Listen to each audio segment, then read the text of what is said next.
A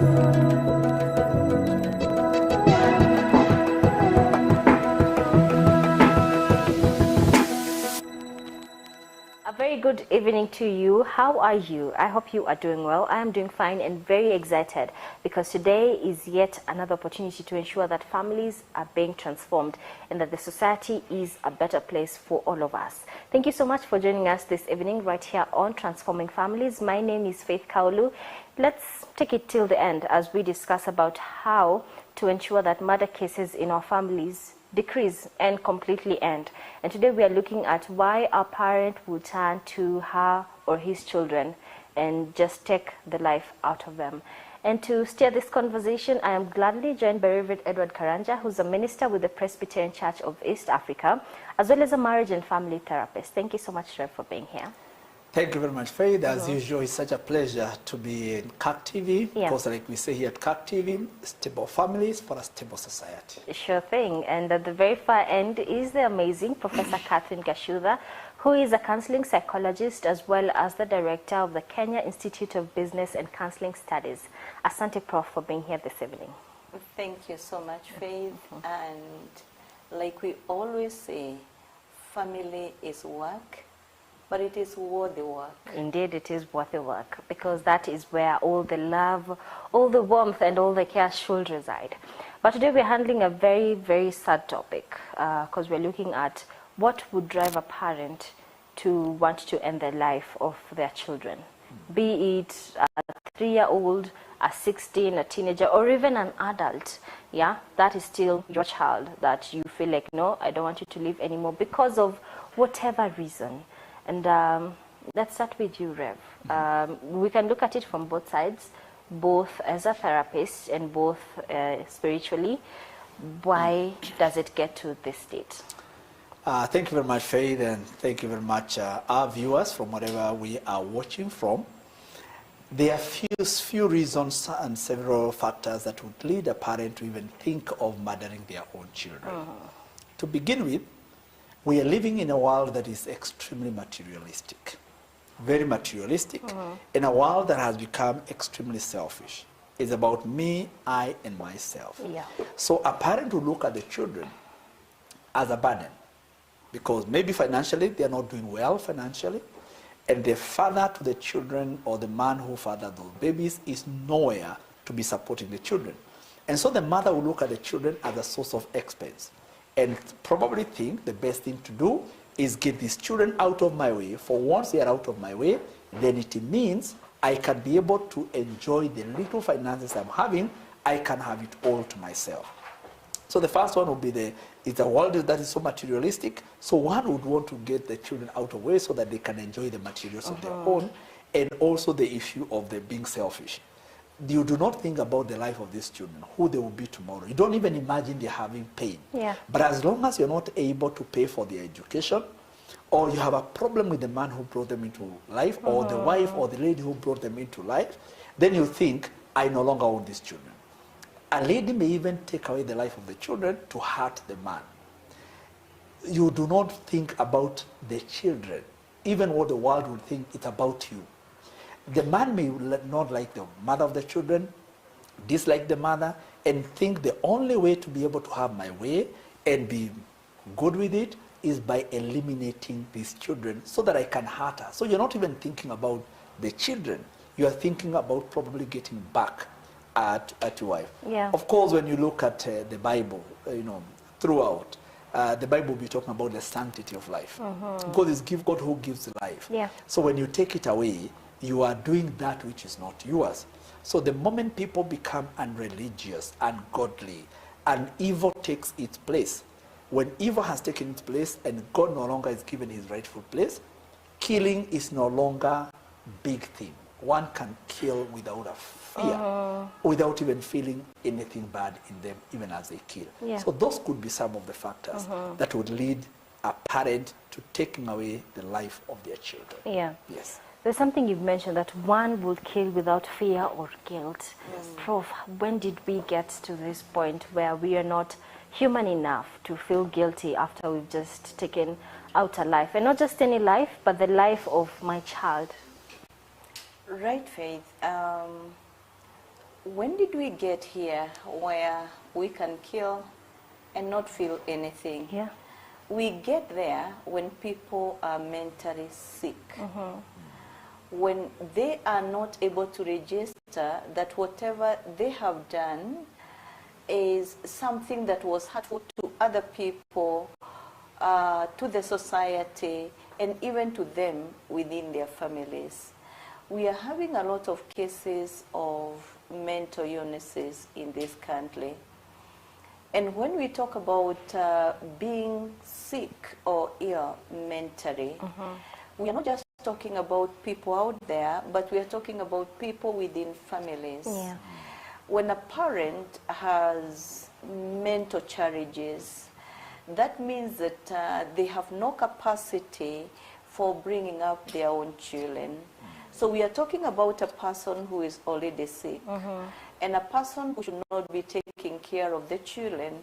Traditionally, what used to happen is that if one did not have the capacity to take care of his own children, Yeah. or her own children, the children used to be taken to another relative who can be able to take care of those children. Yeah. Unfortunately, because in the contemporary world, we do not mind each other the way contemporary Africa used to do, then we watch and we know that a certain individual is sick, and yet we leave them with the children only for them to kill them. And therefore we need to be concerned a lot about mental health of our people, especially when it comes to a parent. And we ask ourselves, is there a place that children can be taken when parents are not well mentally? Because the more they stay with them, the more there is a risk that those parents are going to kill Yeah. their children. We have other parents that we can say they have personality disorders. Personality disorders, and Lefred has given a reference to that. Like when you are narcissistic, the world is just about you. Yeah. What Lefred said, the me, I, and myself, I don't see other people in my life, and if they are there, they are a problem to me. So that kind of a person, what they are going to do is to exterminate the children, because then the problem goes, because they don't see themselves in the position of taking care of others, but being taken care of. Yeah. Because they feel entitled. Another personality disorder that is giving us a lot of disturbance today is a compulsive, impulsive personality disordered person. This is a person who does not think before they do. This is a person who obsesses over other people. They own them, so that when they come to a point when they are not able to be in control, then what they will do is to kill all eliminate. Yeah. If one does not think before they do something or they commit an act, then this is a very dangerous person to other individuals.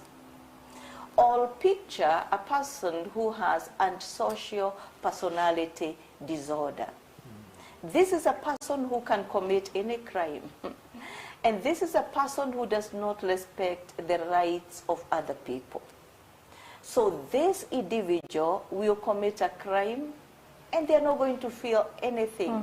After all, they are disordered themselves, Yeah. or they are sick themselves. So we are having a lot of that, again because of the parenting that they went through, because it is within parenting where people develop some personality disorders, so that they can get there where they can kill others without a wink.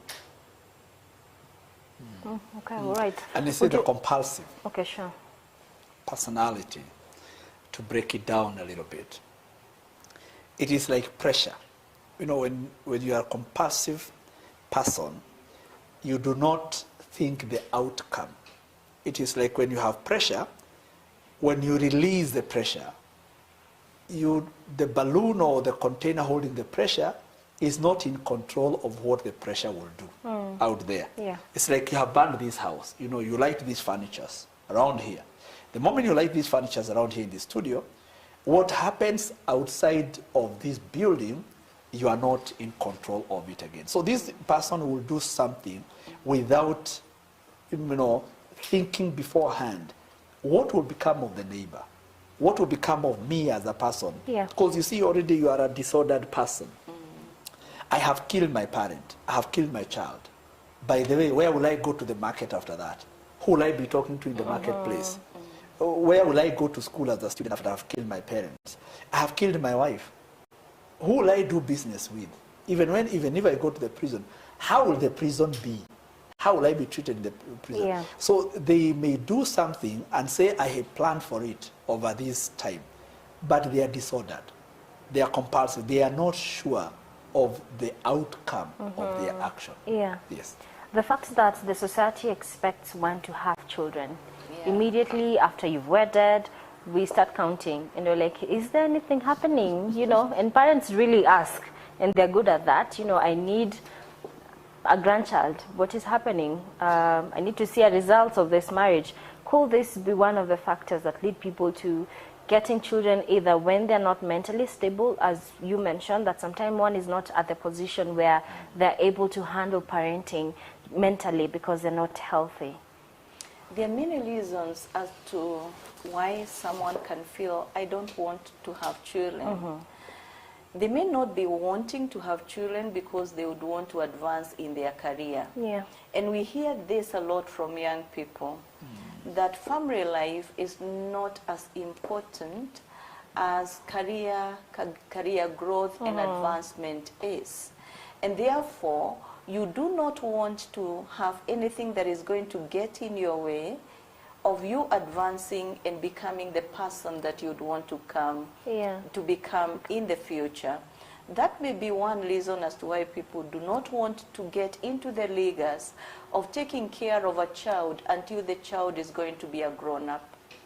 But the other reason may be that one had issues when they were growing up and they didn't feel like they were treated very well. Yeah. I remember one boy who told me in therapy that he wouldn't want even to be a parent because his parents did not parent him very well. Yeah. So he's coming from a situation where he felt this is unjust. And whatever I expected from my parents, they didn't deliver as parents. And therefore, I do not want to frustrate another individual by giving birth to them and parenting them inadequately. So this is a person who is fearing, I may be as inadequate as my parents were.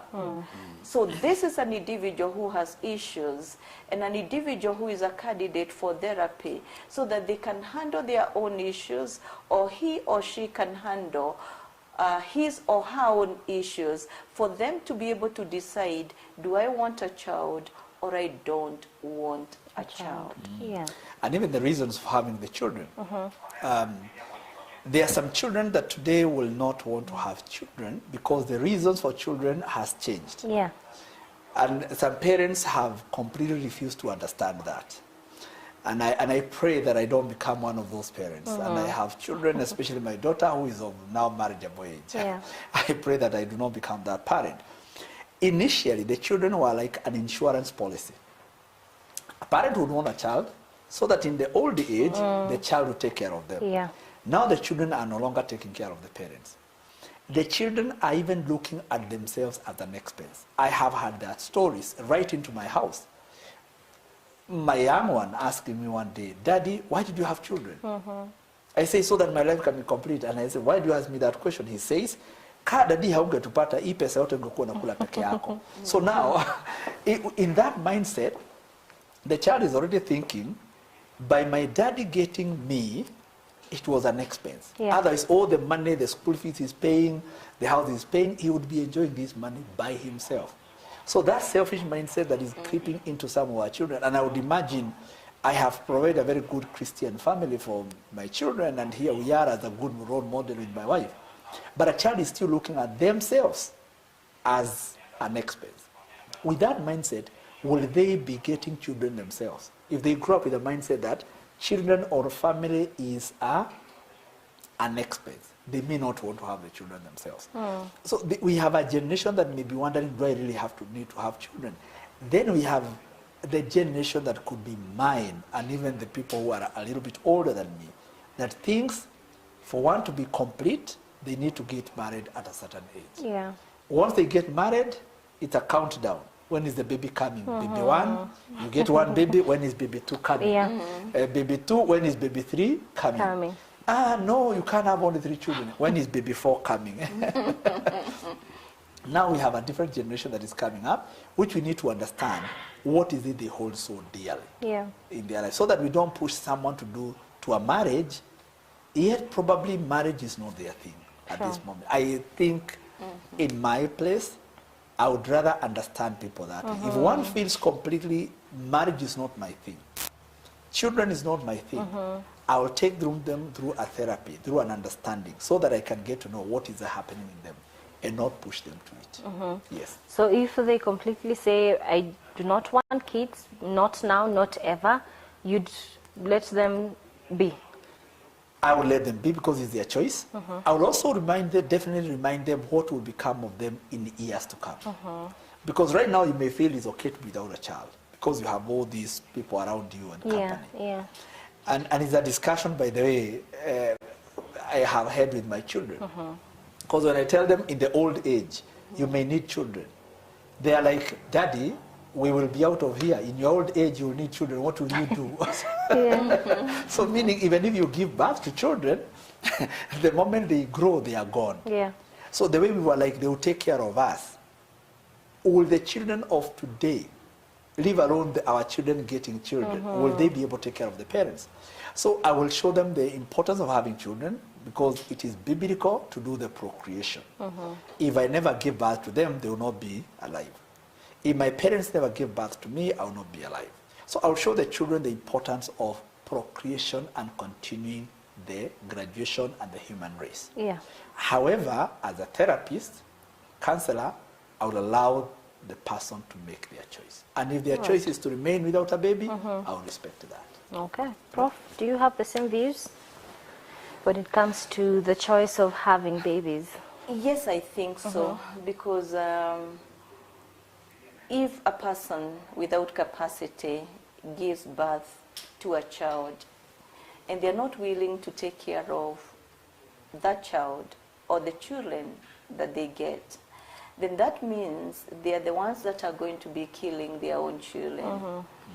And therefore we need to look at this and ask ourselves, how do we help people, especially when they are saying that they do not want to have children?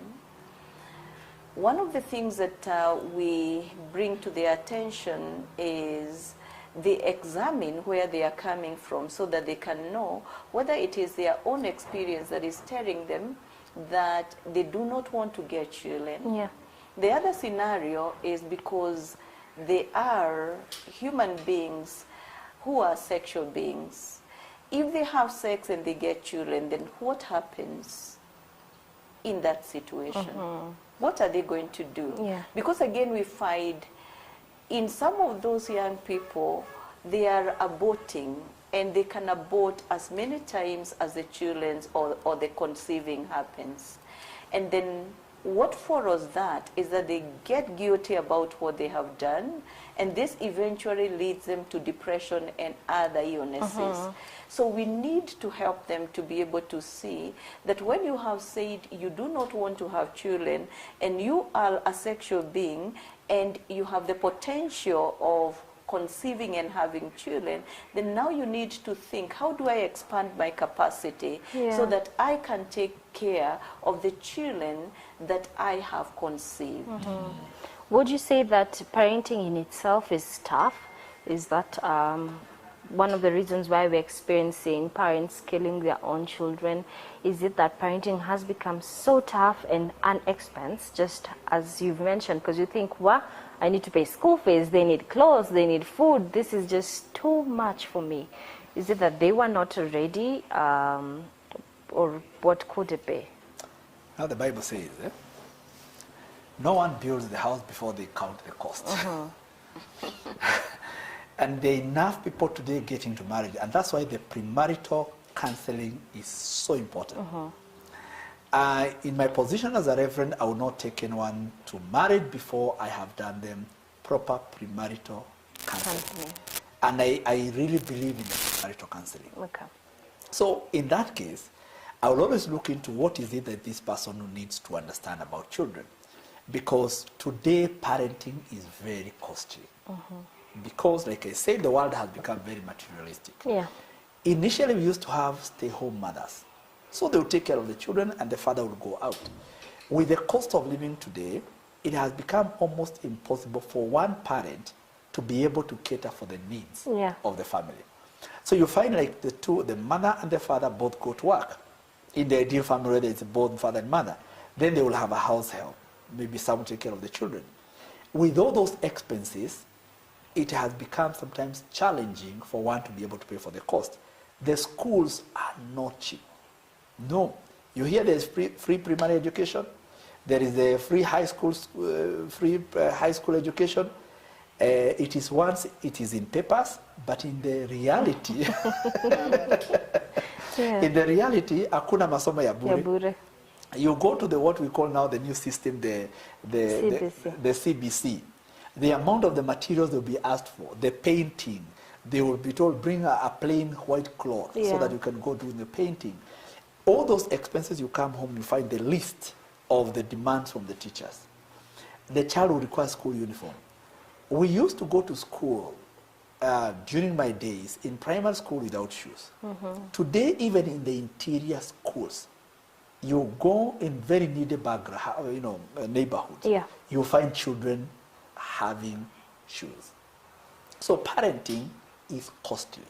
It matters finances, it matters time, emotionally. Because of even the society where the child is living in.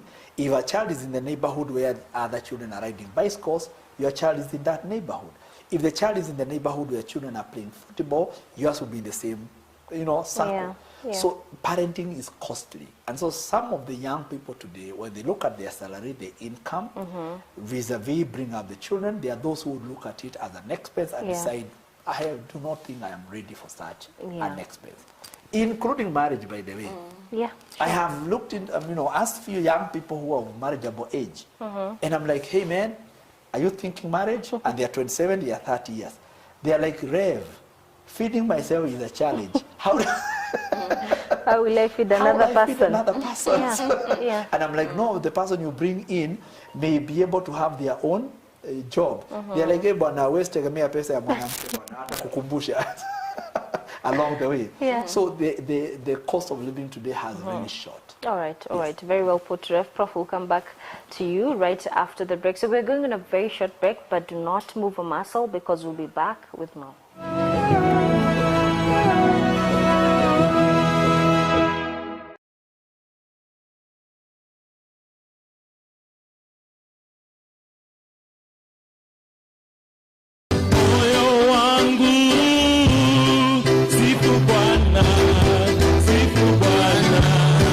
Praise God and receive Lenten greetings from CAC TV.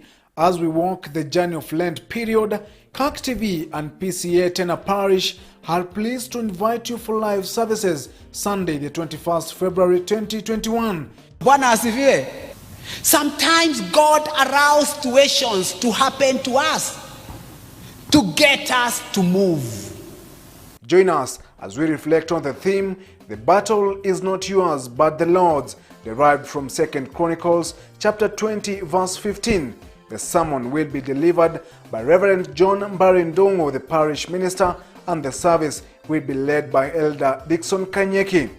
In the afternoon, join us for yet another exciting session of Youth Tuko program live from CAC TV studio, hosted by Reverend Anthony Miringu, the Director Youth Ministry. Tune in to CAC TV on Signet, CAC TV on Facebook, and CAC TV on YouTube to fellowship with us.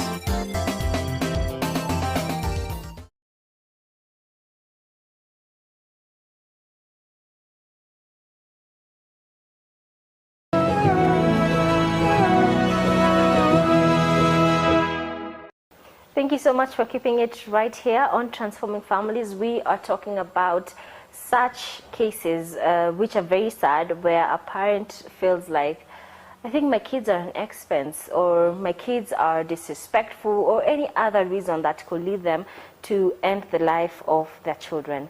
And we want to ensure that such cases are ended in our society, that we have no such cases anymore.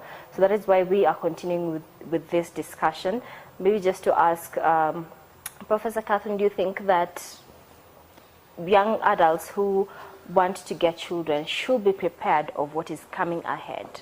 Because Rev had mentioned that premarital counseling are important. Premarital counseling classes are important, and for him, it's very necessary for a couple to go through them.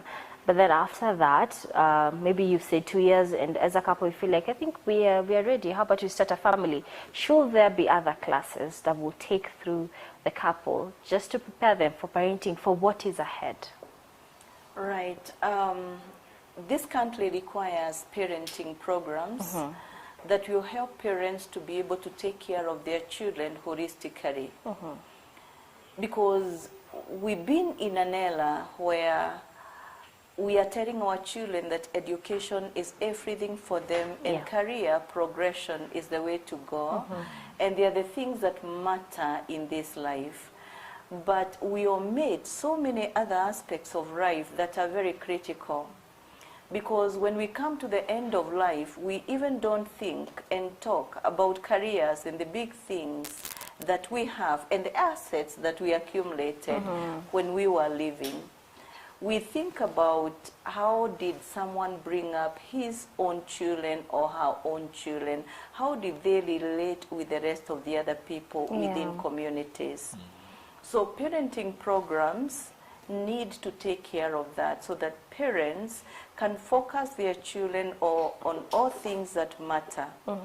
Because we are having parents who are not focusing their children on family life. Even before we come to premarital counseling classes that Lefred talked about, the way we bring up children, the way children are parented, they need to be orientated to family life and how to take care of other people within family. So that when one becomes a young adult, then they already have the capacity to take care of other people. And when we talk about capacity, we talk about capacity in many ways, that spiritually you have the capacity to take care of other people in the way that you believe that God is going to be there for you even as you nurture and take care of other people. And emotionally you have a wide container to know that even when things are so difficult, even when Corona comes and takes away your business, that you can start from the basics again and build whatever you are doing until you are able to take care of your own children. When you look at what used to happen in the traditional African communities, if they didn't have food for their children, they could go and borrow from others that had the food. Rather than killing the children, you borrow from the ones that have. And therefore they could see their friends as social capital. And we need to see community and other people around us as social capital. Then when things are so difficult, that we can turn to friends as our fallback and social capital to help us during those difficult times. So when we are addressing the subject of are children such a burden, so that you can say, I don't want to have children because they are too expensive for anyone or for people to be able to take care of them, then I would say, can we expand this capacity for people so that they don't just see children requiring just finances for them to be brought up, but that we need to make sure we nurture all aspects, the social, the emotional, the psychological, even what you think about children is fundamental. Do you think children are a burden, or you think children are a joy, and that you have what it takes for you to be able to bring up children and to nurture them and to have the joy of bringing up children? Do you look at yourself like that, or do you look at yourself from a limitation point of view where you feel, I don't have what it takes for me to take care of children? Yeah. So parenting needs to take care of that we can expand the capacity of our children to be able to see they can take care of others. Because if you're saying you cannot take care of another child, then what you're saying is that even your own parents, you cannot take care of them. Even your grandparents, you cannot take care of them. So what kind of a community are we going to be living in where we have limitation to take care of others? Yeah, I think what you've mentioned is really important, that long ago, the child belonged to the community. It was not only my child. Yes. So when I liked, I would go to a neighbor and say, hey, give me unga. And they will give me. They won't say, haya, si, how ni watoto wako? Kwani when you are having kids, you didn't know you won't be able to feed them. You see, because that is what is happening in today's society. You knock at someone's door and they say, kwani this one, when they were having kids, they didn't know that they wouldn't be able to feed them. Yes. And I think it's really important for us to go back to where we were a community, where we looked out for each other. That said, allow me to ask both of you, or you'd like to say something yes, before? Just before Okay, you move on to okay, that, okay. I like the way, Prof and Faith, you both are agreeing that the traditional family was good, Yeah. and we need to go back to the traditional family. It's a very nice wish. But But the reality, we are not in the traditional family. true. And many times we would lament and say, long time ago, unga kwa jirani, moto kwa jirani. By then my children laughed at me the other day when I told them tulikuwa tunaenda kuomba moto kwa jirani, and they're like, how do you borrow fire? Yeah. Then they were wondering, then kwani hamukuwa na anything, they cannot understand unawezaje omba moto ibebwe aje. So you're saying it's a very nice wish that we can go back to the traditional family, but the truth is that we are in the modern way family. Yeah. Whereby, like you have said, you go to borrow unga at the neighbor, and they're like, niwe ulizaa watoto. Ukiwazaa ulijua watakula nini, watakunywa nini, pambana na hali yako. Yeah. Those are the things that are really, really common today. I even have someone, we had a fundraiser for education. And I told a friend, who is endowed? And he told me, Rev, I'm sorry, I don't participate in school harambes and development harambes. I said, what do you mean? He said he only participates in the health, medical harambee because you don't plan for that. Yeah. But it's like for school, by the time somebody gave birth, they knew the children would go to school. Okay. So, and they were categorical about it. So the traditional family is not here with us. We're the modern day family, and we really need to help the current parents today. I totally agree with you, and I feel like definitely the modern family is way different and it's differently structured. But is there a possibility for us to look out for one another? There is a possibility, but most of the time that possibility is not here with us. We have a lot of westernization influence. Yeah. We watch the American TV, British, everything we watch in our TVs, the movies, the Netflix and everything we watch, it is all done from outside. There's a time even Niger movies, Afro cinema was famous in this country because that's what was all coming. Yeah. Today we have Netflix, even Afro cinema is gone, which was Nigerian, Ghanaian and all that is now gone. That tells you the amount of influence from the West is extremely high. So the question comes in today. Are you going to now adopt the current or that? There is a possibility of us looking out to each other, but it is very difficult. Okay. We can only build some little communities, get hold of a few friends. Like we were talking with the Prof earlier on about some boys club the husband has. I can have some, boys club. You can have some girls club. Are people who can pull together, grow up together, become one, even maybe live in the same neighborhood. You can be reaching out to each other. But reaching out today to a stranger, many will open their doors to us. It's a reality we are in today. Indeed, it is a reality. I wanted to ask both of you, are there moments where you said, I need a break from parenting? This is now too much. I just need a break to gather myself, to relieve my stresses, then the kids can come back. Were there such moments? I don't know for Prof, but for me, I've never had that moment. One, by the time I got married, by God's grace, I already had something I was doing. Okay. So feeding my children, having a house to live in, paying school fees wasn't a big challenge. Part two of it, and I'm not saying it's the best, I'm a man. So by the time I come home, the baby is fed. Yeah. The baby has been bathed. So all I can do is get hold of a clean baby, play around with the baby dozes off, put to bed. Somebody else took care of the cleaning, the breastfeeding of the baby. Mtoto amelia, all I could do is have the baby and the baby cries, pass to the mother, the mother does the breastfeeding. Yeah. So I'm sorry for this, but for me, I never felt the burden. Yeah. Amelia usiku, Yeah. the best I could do is pick the baby from the baby cot, give it to my wife, she breastfeeds, Back, Sasa hapo uchovu iko wapi? Yeah, thank you for being real. It was easy for me. Yeah. Prof? Yeah, like you said, parenting can be very stressful on a day-to-day basis. Yeah. Because you're meeting the needs of this child consistently, whether it's about school, or it's about food, or it's about other nurturances that children will require. And therefore, it can get into one on the wrong side.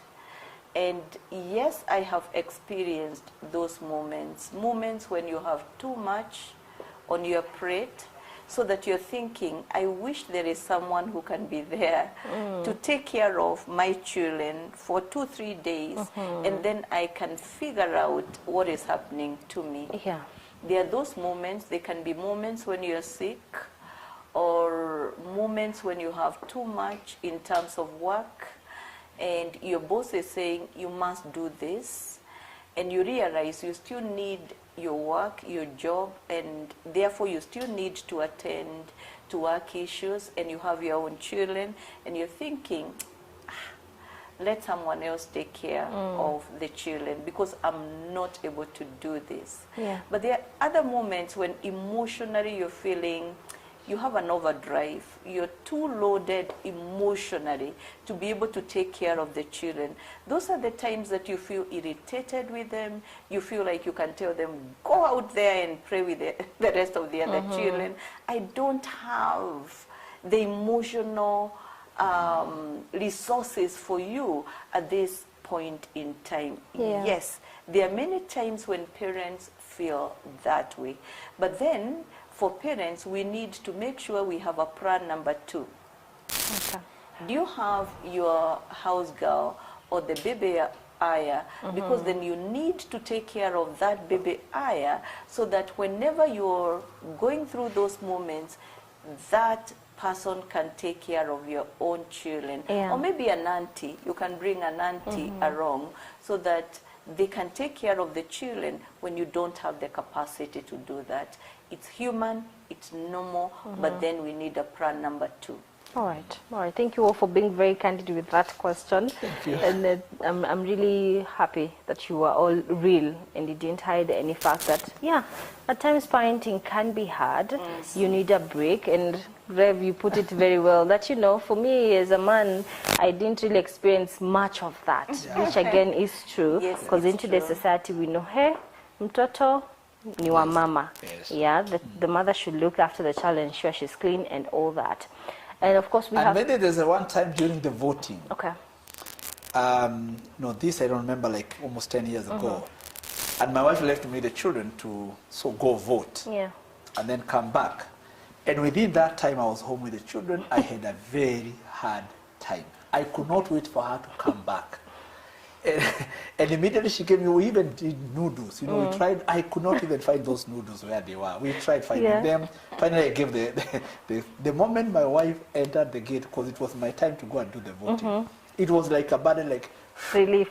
and from that moment I started saying, you know, being a house, you know, a house mother is a full-time job. It is. No one should be looked down at Yeah. for being a housewife Yeah. because it's a full-time job to be a housewife. It sure is. Yes, It I sure respected is. her for that. Yeah. Yes. All right. We have agreed that we need something going on for the parents, be it counseling sessions, be it forums, you know, where they can just come and share and talk of how Yes. tough it is, or share experiences on how to deal with tough-headed kids. Let's look at the finality of how to make this situation better. Because we have cases, this is why we're talking about this, since we have cases of parents killing their children because of the so many reasons we've mentioned.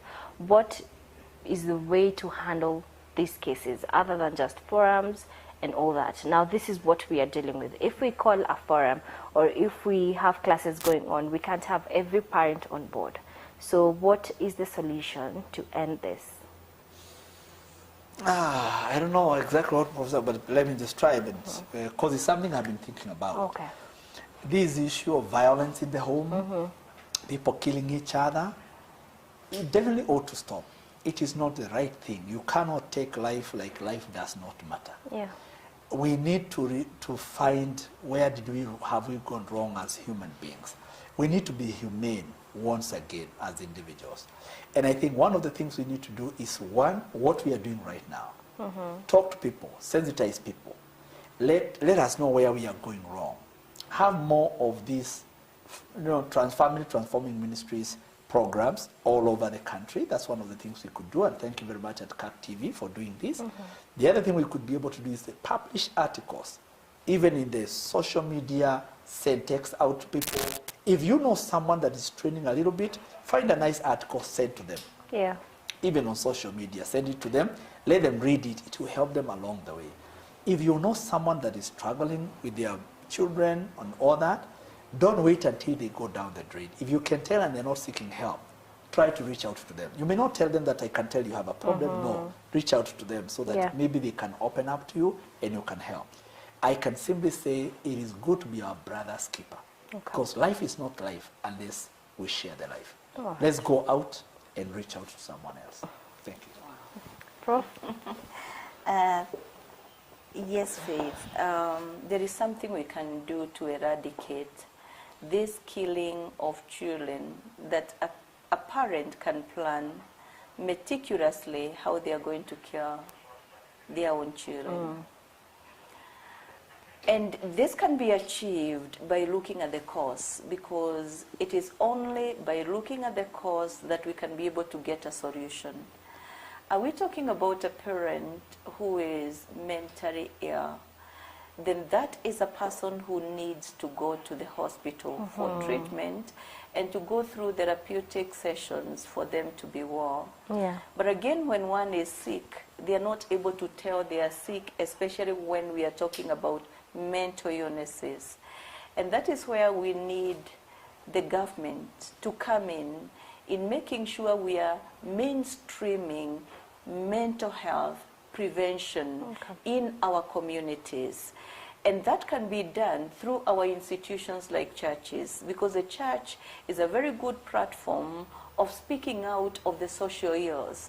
And through the church, we can mount programs on mental health so that we can reach the people who are coming to the church to appreciate when you see signs like this in a family member, then this is what you're supposed to do. You can report that, or you can take the person to a hospital or to a clinic where they are going to be taken care of. But at the same time, when you realize that you're not well as an individual, and I'm speaking to you, a family member, you have your own children, you're not feeling well, then it is a time to tell someone else, by the way, I'm not feeling well. And we need a lot of support groups again, where people can go and they can talk about what they are feeling, and they can be assisted within those support groups to be well. But at the same time, just like Lefred has said, we need a lot of education. Yeah. People need to be educated, and so that they can be able to understand this is the way we treat children. When we come to a point where you feel that I don't have food, I don't have money to educate my children, what are the other alternatives? Yeah. Because sometimes, because people don't have alternatives or other options, then they come to the alternative and the option of eliminating their children so that they don't have to suffer. So I want to say there are many solutions and many alternatives and options that are out there that a parent can utilize instead of eliminating the lives of children who are innocent. Amen. All right. Briefly, there's something I was almost forgetting, which I shouldn't forget. Let's look at let's look at how religion has also contributed to this factor, because we have certain religions where if you don't marry from the family we want you to, then we'd rather kill you than for you to be an embarrassment. And even as we look at these other religions, let's also look at Christianity. Now that we are Christians, we have parents who have prayed for their kids and taken them to exorcism, right? That has even led to their death, which is a very sad situation. So just briefly, let's touch on how religion is such a huge contributing factor to even parents killing their children. Thank you very much, Faith.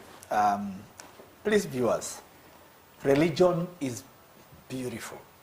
It is good because it has nurtured many of us.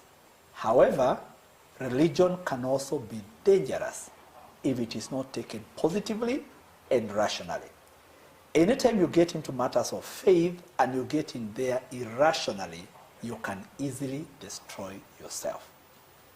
To begin with, I just want to mention like 2 things. To begin with, there are some times when you'll be told that this demon can never come out unless with prayer and fasting. And we have had people who have fasted and gone overboard, did it even more than the Bible did. In the entire Bible, no one fasted for more than 3 days without water or any drink. Only one person, Esther, said I'll fast for 3 days and then go before the king, no water, nothing. No one else. So the moment you're fasting for more than 3 days without water, drink, or anything, you are not even being biblical. You are now following something else that could be a cult. It has pushed people to die. And or maybe make your child fast for those days. Exorcism. The moment you want to exorcise a demon physically, the Bible says our fight is not physical. We fight against the spiritual, in the spiritual realm.